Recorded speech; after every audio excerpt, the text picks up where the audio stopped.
ये अयोध्या है, ऐसा शहर जिसे जीता ना जा सके। इस भूमि पर 8,80,000 साल पहले भगवान राम ने जन्म लिया। इन्हीं राम का विवाह सीता से हुआ। सिया राम वनवास गए, सीता हरण हुआ, रावण युद्ध में मारा गया। लंका से राम वापस अयोध्या आए, जहां भगवान राम का राज तिलक हुआ। फिर राम राज्य की स्थापना हुई। अंत में प्रभु ने सरयू में समाधि ले ली।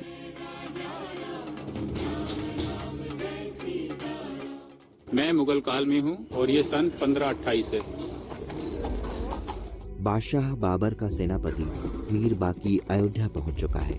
भक्तों ने उसे महीनों तक रोके रखा, लेकिन विशाल मुगल सेना के आगे भक्तों की नहीं चली। मीर बाकी ने गरजते हुए कहा, बादशाह का हुक्म है, इस बुतखाने को तोड़ दो। बूढ़ा वैष्णव विरोध करते हुए बोला, ये रामलला का मंदिर है, पत्थर छूकर देखो, पत्थर भी राम बोलेगा। मीर बाकी ने चिल्लाते हुए उस बूढ़े से कहा, दिमाग मत खराब कर बुढ़े। सैनिकों, क्या देख रहे हो, तोड़ दो इस बुतखाने को। मूसा आशिकान ने बाबर को ये कहा कि तुम्हारे को भगवान राम के जन्म स्थल पर जो मंदिर बना है उसे तोड़ना है और उसे तोड़ के एक मस्जिद बनानी है। बाबर ने उस मंदिर को मीर बाकी के माध्यम से तोड़ा। राम मंदिर तोड़ दिया गया।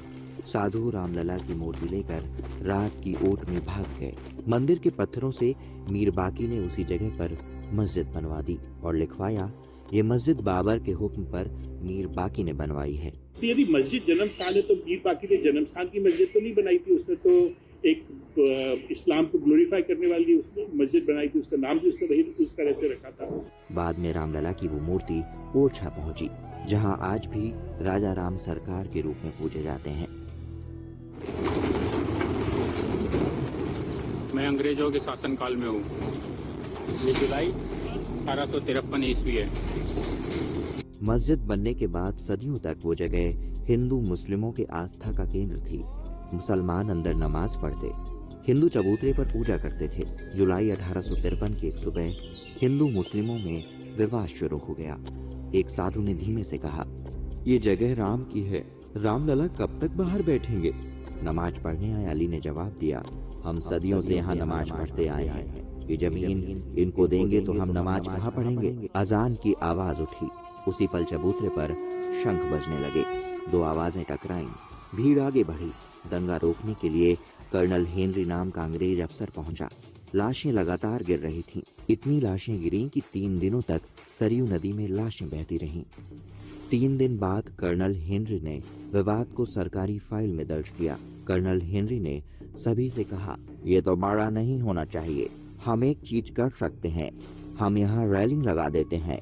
तभी एक साधु ने कहा, केवल बाढ़ से क्या होगा। कर्नल हेनरी बोला, इनसाइड नमाज, आउटसाइड पूजा। आप एक दूसरे की जगह नहीं जाएंगे, कोई दंगा नहीं होगा। कोई मंदिर नहीं है, छोटा सा एक प्लेटफॉर्म है, वो भी बाहर की तरफ है, पर उस प्लेटफॉर्म के दर्शन करके लोगों को बहुत अच्छा लगता है। नवंबर 1885 की एक सर्द शाम को राम चबूतरे के महंत रघुवर दास ने एक ऐतिहासिक कदम उठाया। रघुवर दास ने दुखी होकर वकील से कहा, मेरे रामलला इस आसमान के नीचे भीगते हैं, हम चबूतरे पर एक छोटी सी छत चाहते हैं। वकील ने भरपूर आत्मविश्वास से कहा, तो चलो, राम का काम अब फैजाबाद की अदालत से होगा।